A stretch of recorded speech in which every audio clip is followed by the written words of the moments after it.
too. Mark. Fantastic. Excited about talking to you. Always love just hearing you guys' voices and bringing back fond memories and friendship. Just excited. What a pleasure. Yeah. Well, I'm glad. I'm feeling excited about this too. You know, when people turn to the Nutritarian diet that you advocate, they're often hoping to address or even reverse a specific condition that's causing them problems. And what happens very often is they find that the diet also helps to reverse or improve a vast array of other diseases or problems they were having. And I've been time and time again amazed at how fast the human body starts to rebuild itself when we simply start giving it the optimal fuel. Joel, you've been doing this work for a very long time. Are you still sometimes amazed at how powerfully healing a change in diet can be? You know, even though I've seen it all already, it's always absolutely fascinating and tremendously exciting when you see it happen. I remember about 20 years ago, I had a 16-year-old girl that was on the National Renal Transplant list with an advanced lupus that had caused lupus nephropathy, destroyed most of her kidney. Her creatinine was 4.2. And I was just trying to help her. I had no expectation of her making a complete recovery. But lo and behold, she got completely well, that her lupus completely went away, but her creatinine went down to 0.8 from 4.2. That's from like 90% of your kidney gone to having a full kidney again. And of course, she did not need a kidney transplant. And I was like, what? This is like so incredible. And then sometimes I've had to repeat the test a second time. In those days, hepatitis C was like incurable, and watching people like recover from hepatitis C, or watching, I had a woman who had metastatic breast cancer that went to her bones, and I got a bone scan back again 6 months after I put her on the program, and the cancer disappeared, a bone scan cleared. I said, no way, this can't happen. The doctors see cases like that and watch people get well. It's so exciting. It is exciting, it's heartwarming, it's inspiring, it's really beautiful. You mentioned the 16-year-old girl who had lupus. It's a very severe form of lupus that was destroying her kidneys. With older people, they often make the assumption that the damage is already done. They may have eaten poorly for most of their lives, and now they feel that it would be a lot of trouble and a sacrifice really to change. And why bother if in fact it's too late to significantly alter their health destiny? Joel, if someone has been eating poorly for his or her whole life, and they are getting along from their years, how much hope is there realistically for results from dietary change? It varies, of course, from these different disease states and different conditions. But I've seen such amazing things happen that I really don't give up on people. When people in their 80s recover from diabetes requiring like 60 to 70 units of insulin a day and become non-diabetic in their 80s. I've had a woman who had stage 4 non-Hodgkin lymphoma get completely better when she was already in her 60s. She used no treatment except the dietary and anti-cancer protocol, and she made a complete recovery. I've seen so many cases of psoriatic arthritis and psoriasis and other serious illnesses, fibromyalgia, even in people who are elderly with chronic pain get well. I just had a woman recently who was told she needed bilateral carpal tunnel surgery because she couldn't move her hands anymore, get dressed and take care of herself. And I said, no, we can help that, carpal tunnel, we can help, we can get her better. And within the first month, she had both use of her hands. She couldn't use her hands at all. Both use of her hands came back, and she needs surgery. And of course, the conventional doctors tell them there's no way they can get well. It requires surgery or something quite invasive.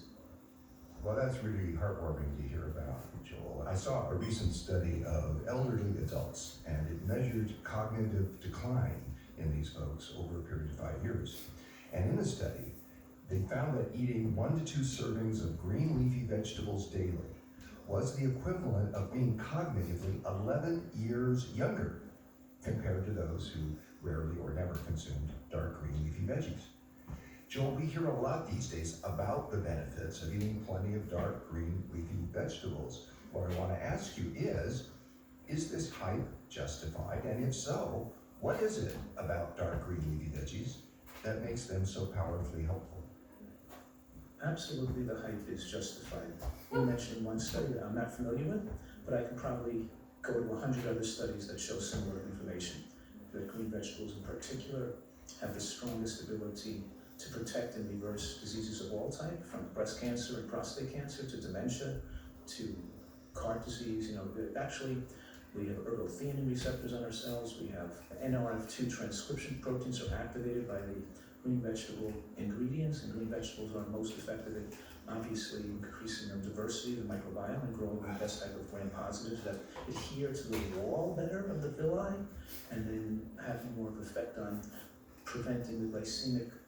Even lettuce, even just simple green lettuce has certain types of nutrients in it that are the fuel for healthy bacteria in your gut that have beneficial anti-inflammatory effects and glucose lowering effects and increasing insulin sensitivity and lowering insulin requirements of the body. I teach people that the most anti-cancer food on the dietary landscape are green, leafy, cruciferous vegetables.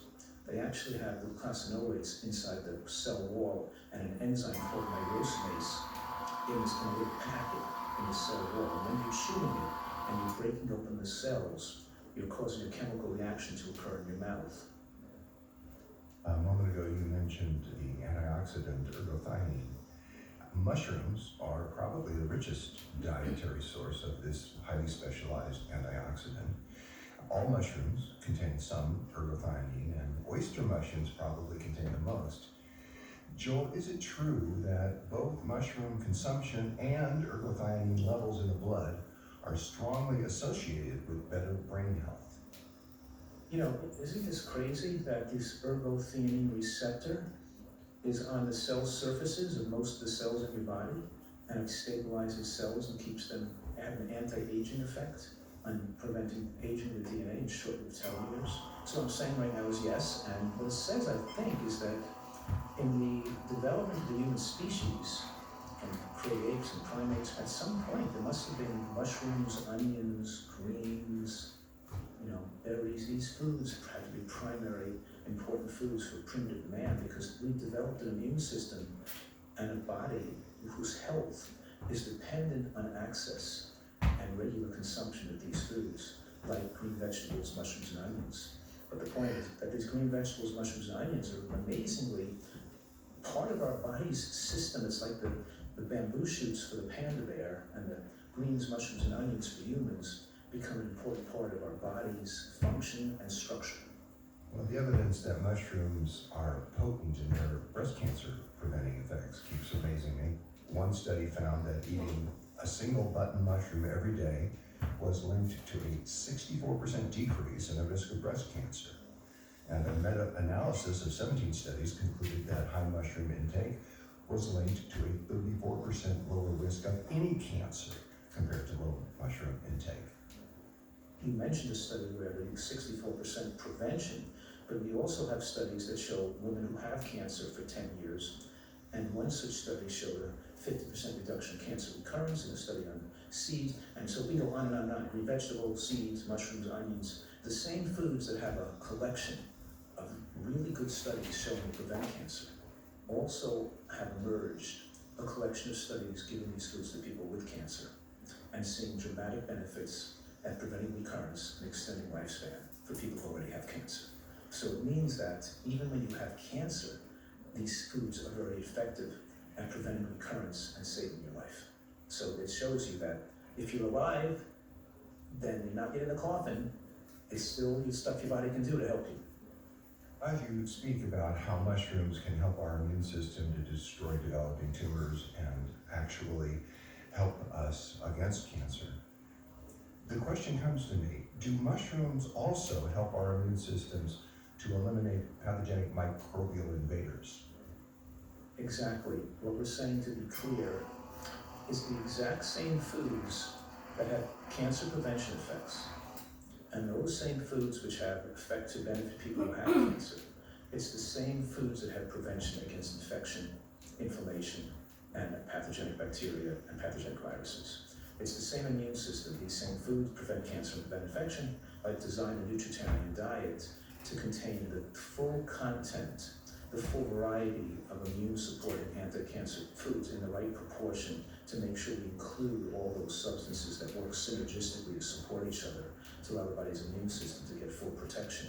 So we extend human lifespan, slow aging, keep your mental faculties intact as you age, and obviously keep our youthful vitality and physical prowess also so we really can fully enjoy it. And that's the most exciting thing. It's not just living longer, it's living longer in great health as possible with this degree of nutritional excellence.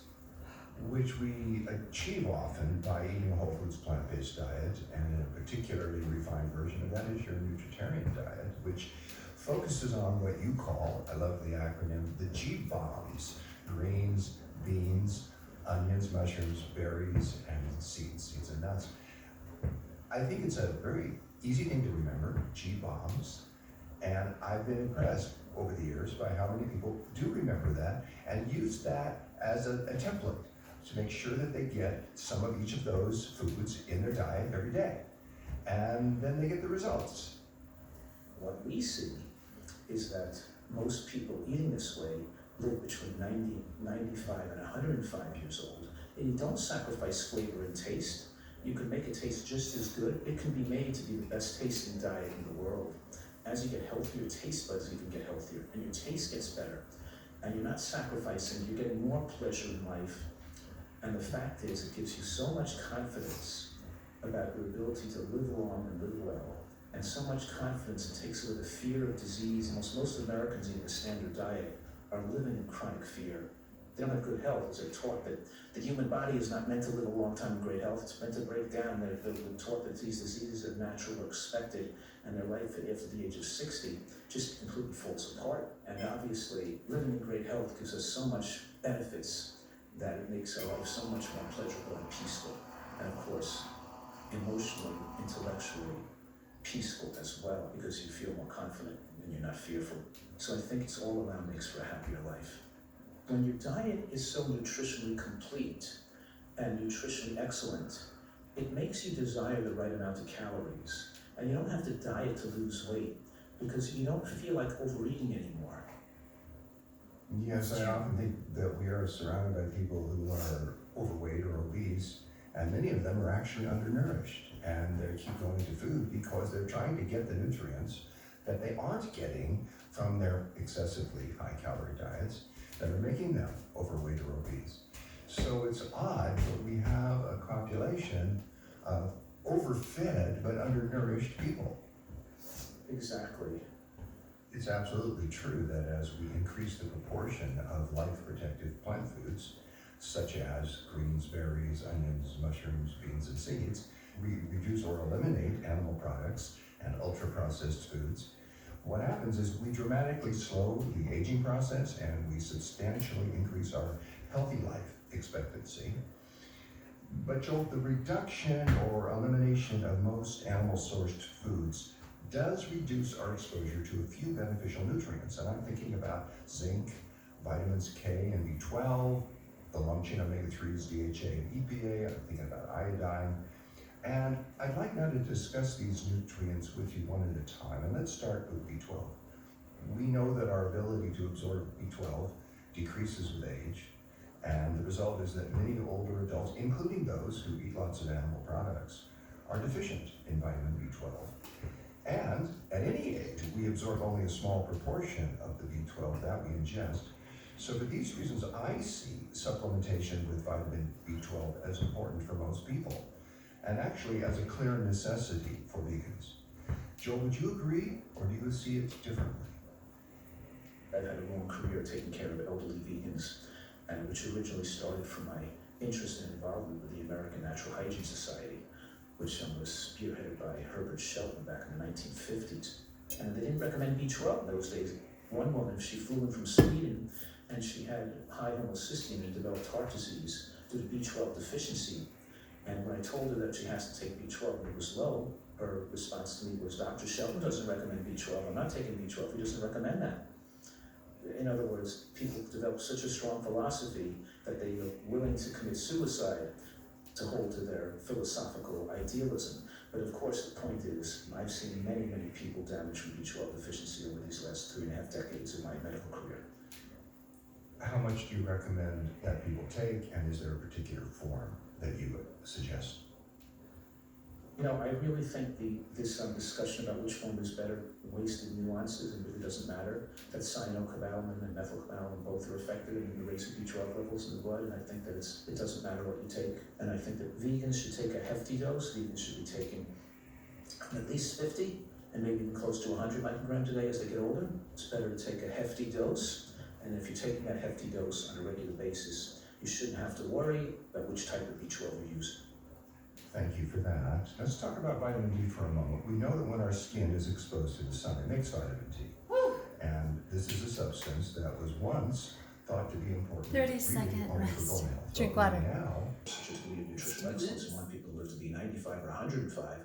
In that case, then we're seeing immune system and both brain health and immune system resistance to infection makes zinc and DHA such an important nutrient for the ultra longevity and keeping the brain and the immune system intact as we get that old. And K2, you voiced it very articulately and appropriately, that we get lots of K1 in plant foods, and the body can convert some K1 into K2 from bacteria action in the gut. That's why some fermented foods are high in K2, like natto. But generally speaking, the K2 production is somewhat limited in our diet, and it's such an advantageous thing to take, especially if we're going to live a long time and want to protect our muscles and our bones as we age. And these things become more important because us Nutritarians are expected to live so much longer, maybe 20 years longer than the average American. So because we're giving such people a high degree of protection, we don't want them to be marginally insufficient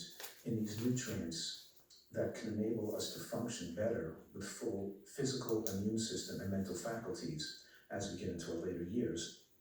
well, you mentioned zinc. We know that zinc is essential for immune function, for growth, for reproduction. It supports hundreds of chemical reactions.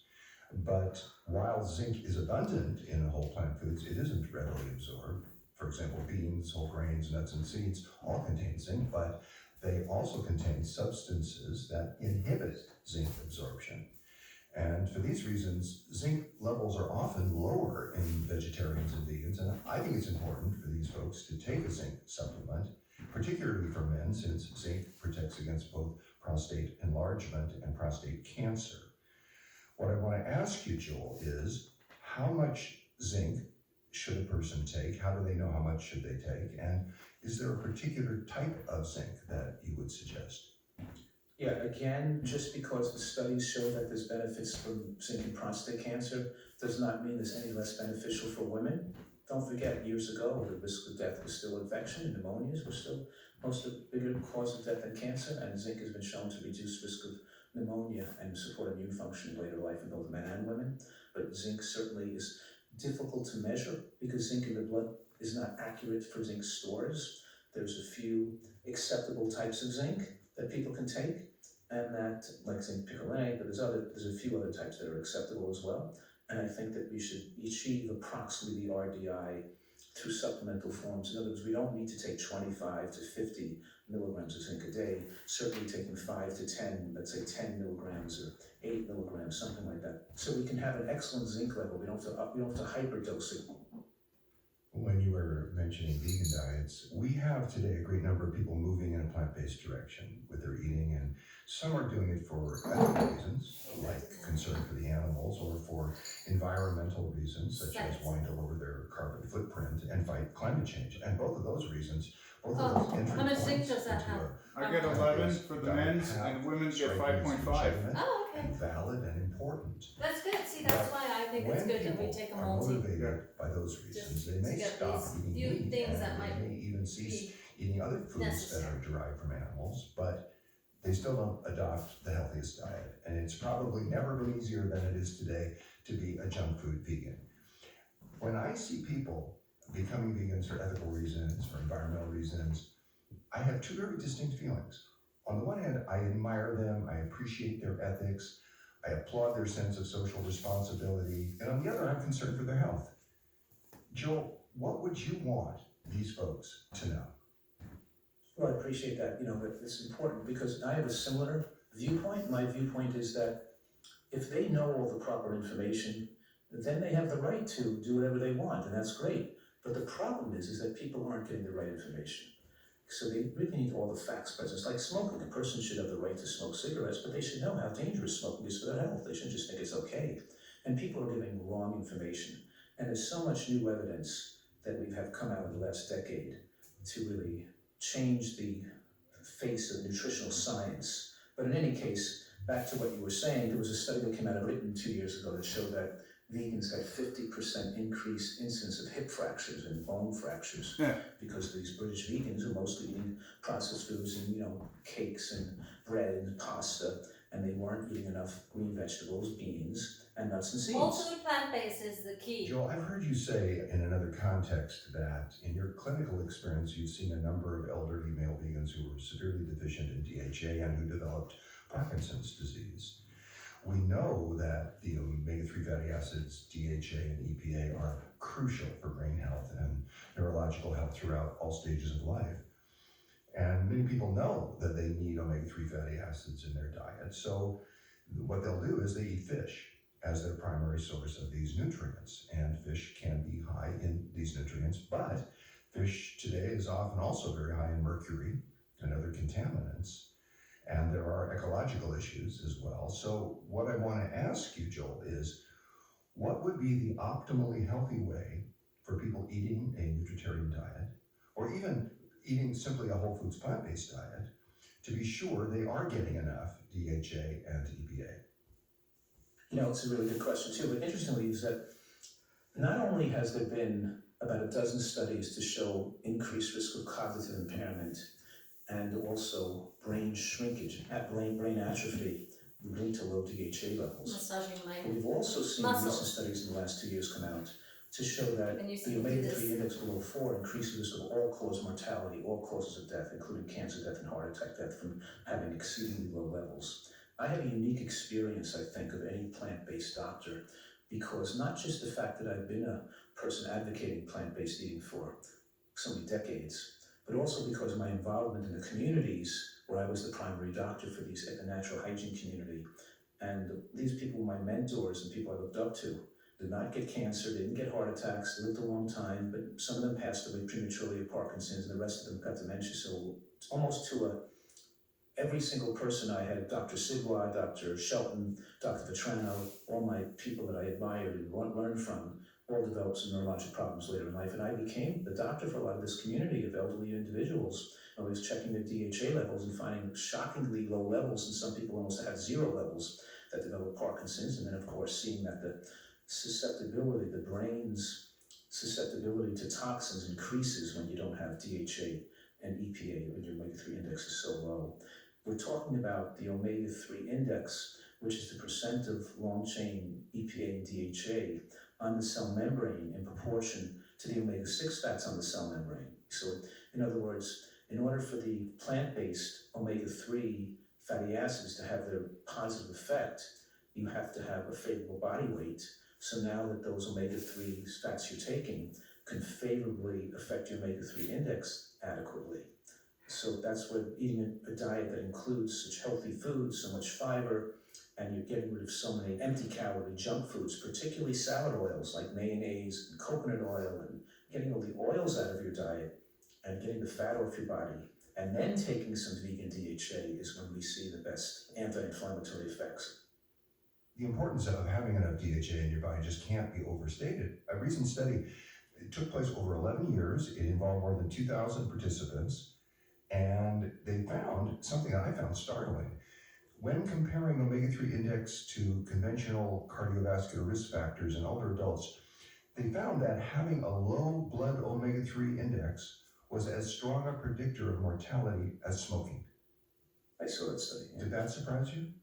It did not surprise me because there's another study, there were actually 2 other studies that corroborated that, and we have people in the vegan community who philosophically don't want to make it seem like the vegan diet lacks anything, and they are reticent to recommend supplementation and overly cautious. Obviously, I've had a unique perspective on this in seeing so many people to have their lives tragically ruined and even cut short because of the DHA deficiency in strict vegans. And also the idea that you could just eat healthy and take flax seeds and green vegetables and fix your level is also not a predictable approach, because so much of the ability to convert the short chain ALA from green vegetables and walnuts and flax seeds into EPA and DHA is so genetically determined based on the ability of conversion enzyme. The main source of fats in the American diet, of course, are animal products and bottled oils and ultra-processed foods. I know you You can recommend take using supplements. nuts and seeds and avocados instead as our primary dietary sources of fat.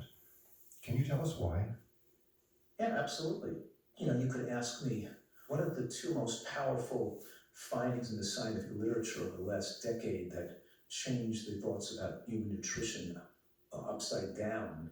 And I'd say two things. Number one is that clearly now we have more than 30 different studies, and some of these studies are meta-analyses and huge studies that follow hundreds of thousands of people for decades and look at hard endpoints like deaths. So we have tremendous data today to show that diets that don't include nuts and seeds have increased risk for both cardiovascular and cancer death. So we're saying that the inclusion of nuts and seeds have a tremendous benefit. It's an amazing amount of corroboration from one study to the other, showing about a 40% reduced risk of cardiovascular death and about a 30% reduced risk of cancer deaths when people include the regular consumption of nuts and seeds. The overall effect is, at this point, you can't defend a diet without nuts and seeds because these foods are so dramatically protective, and there's so many studies that prove this. We're learning about these protective phytochemicals that extend human lifespan, and we absorb 20 to 50 times as much of the phytochemicals in the same meal when you have a regular consumption of nuts and seeds. And the Adventist Health Study 2 further corroborated the evidence by measuring the different quintiles, 5 different quintiles of nut and seed intake in different cohorts, men, women, young, old, Caucasian, blacks, vegan, non-vegan, near vegans, and they found that the 5th quintile, people consuming over 1.5 ounces a day, had the longest. So even 1 ounce a day that used to show tremendous benefits is clearly not the ideal amount, and when people substitute that extra nuts and seeds for carbohydrates, it improves the glycemic index. Obviously, it includes the penetration of protein, their absorption of nutrients, their exposure to calcium, and a whole host of other beneficial flavonoids, lignins, and other beneficial effects that have anti-inflammatory effects, immune supporting effects, absorption of nutrients effects, and of course lowering oxidation in the body. So the other thing is that's so critically important that we should get into a little bit is this concept that people have advocated in the plant-based world that protein doesn't matter, and the key here is not to take in too much protein. Now we have studies that show that's not quite true, that even though the studies do show that increasing animal protein shortens lifespan, we also have right now a lot of studies that corroborate each other that increasing plant protein in the diet increases lifespan. What I'm saying right now is that the macrobiotic diet, the fruitarian diet, the rice-based diet, the potato-based diet, these high carbohydrate diets have been disproven.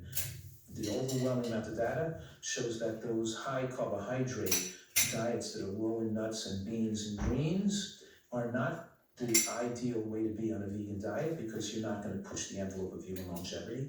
And that particularly the greens, the beans, and the nuts and seeds are the 3 high protein plant foods that give you the ability to protect better immune function, slow aging, and enable people to live the longest lifespan possible. So now what we're saying is, yes, reducing protein, but increasing plant protein in the process, and that means that, red kidney beans and soybeans, edamame and things have longevity-lowering effects, and it's good to use a variety of beans in your diet, and a variety of obviously nuts and seeds, including high protein nuts and seeds like sunflower, pumpkin, hemp seeds, and of course the high omega-3 walnuts are all important to include. We eat all those things. You mentioned beans. There's a widespread belief that women should avoid eating soy foods because the natural plant phytoestrogens can cause breast cancer. That's the belief. And it's also widely believed that it's unhealthy for men to eat soy because the phytoestrogens in soy can, the thinking goes, lower testosterone and sperm count. In fact, there's been a lot of controversy about soy foods, and there's a lot of people who are very confused now about this. Joel, what's the truth? The truth is that the genistein and the estrogen-like compounds from soy don't activate or stimulate the E1 receptors on breast and prostate. They actually block it and prevent natural body estrogens from stimulating tissue, thus decreasing risk of breast and prostate cancer. But the amazing thing is that these estrogen-like compounds activate the E2 receptors on bones, which prevent postmenopausal bone loss in women and keeps these estrogen-like compounds stimulating bones as body productions of estrogen drop. So you get the benefits of estrogen to your bones, and you actually protective effects on breast and prostate tissue. The people who want to show that soy is bad, you can do that if you show studies on isolated soy protein. But even isolated soy protein doesn't raise IGF-1 as much as, let's say, a dairy protein or dairy protein powder or whey protein would. It's still not as bad as animal-based protein, but it's still not ideal. But now we're talking about natural whole foods that contain soy, soybeans, edamame, tempeh, dried beans, all these things have tremendously powerful anti-cancer effects, so much so that they're probably the bean with the most anti-cancer longevity promoting effects. And as I said earlier, the exposure to extra plant protein or adequate plant protein as we age, because the ability to assimilate protein goes down with aging. And the tailing off of our immune function later in life that increases the risk of pneumonia and other infections is partially caused by the lack of ability to absorb protein. And some of these common or popular vegan styles of eating can leave an elderly person without enough protein if they don't pay attention to eating soy and other beans with the green vegetables and nuts, and also not also have ideal protein intake for toddlers and for young children as well.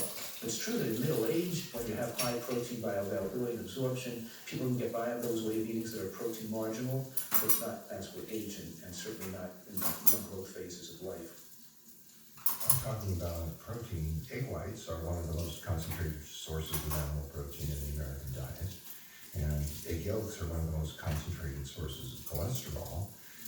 When a study investigated a consumption and cigarette smoking in relationship to atherosclerotic plaque, the subsequent headlines announced egg yolks are almost as bad as smoking. Joel, is a sensational headline like that a valid assessment of the data? And more generally, are eggs healthy? What's the truth about eggs? Well, two things. One is, I agree that egg yolks are the most dangerous component of the egg, and scientists and nutritionists, we used to tell people, don't worry about egg yolks, because even though it's high in cholesterol, it's saturated fat that drives your cholesterol higher than eating cholesterol does. And they felt that since the egg yolk doesn't raise cholesterol as much as saturated fat and other animal fats does, it's okay to eat eggs. And I think that that's been disproven at this point. The cholesterol does have dramatic effects of increasing atherosclerosis, even if it doesn't raise cholesterol as high. There's the other mechanisms, and also it makes you more insulin resistant, and it's somewhat toxic on beta cells in the pancreas that produce insulin. It increases the developing diabetes, increases risk of death in diabetes, and of course it makes most people insulin resistant. So cholesterol that you get from an egg does stay in the bloodstream for many hours, and even though it doesn't produce liver production of cholesterol, it has powerfully negative long-term effects. I think we have a lot of studies that document that. And the only studies that are saying that eggs aren't that bad are studies that substitute an egg for another dangerous food.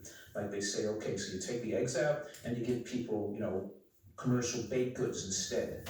And the commercial baked goods are just as bad. Well, that's almost irrelevant. If you compare an egg to a bean, or an egg to a nut, or an egg to a vegetable, or an egg to a root, anything that was really healthy, the egg is dramatically reflect shortening of the lifespan. And a recent study also came out that showed that increasing red meat seemed to be the most risky, but they still showed increased premature mortality from chicken, fish, and even egg whites. So even though increasing red meat was more dangerous, it still showed moderate dangers or lack of optimization of longevity with the inclusion even of egg whites. So we do want to be very careful with our Good job. consumption of animal products. And Stretch obviously, and cool down. it's more dangerous when you're adding them on top of other animal products, but that's the only thing you eat is an egg white. Obviously, it's less damaging if your overall level of animal protein is pretty low. Well, thank you for that. I want to bring up one last topic, and that is the pandemic that we're all dealing with in different ways. Early in the pandemic, in 2020, the British Medical Journal published an editorial titled, COVID-19, What We Eat Matters All the More Now. And at that time, we were already seeing that the major diseases or comorbidities, as they're often called, that were worsening COVID-19 severity were almost all diet-related, like diabetes and obesity, hypertension, and heart failure. Then, in 2021, the British Medical Journal published a peer-reviewed study.